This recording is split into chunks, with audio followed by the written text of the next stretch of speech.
fucked up. You fucked up big time. You're incapable of running this shit. Sit your $5 ass down before I make change. Kareem brought him to my attention. We got 300 people working for us at all times. I can't keep my eye on every single one of them. You was taking care of business. If I was what? If I was what? Say it again. What'd you say? No. That's what I thought you said. Because that's what I got right now. Nothing. $1 million reduce the fucking rebels. What? Huh? Nino! Huh? It's your responsibility, huh? Nino!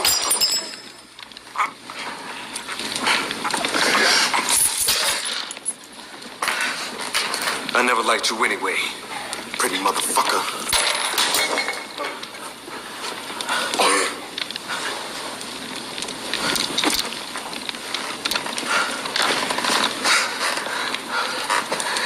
What's the matter, G? What's up with you, huh? This ain't like you, man. Letting like who to fuck with you? You bigger than that. Something like this can never happen again. Okay?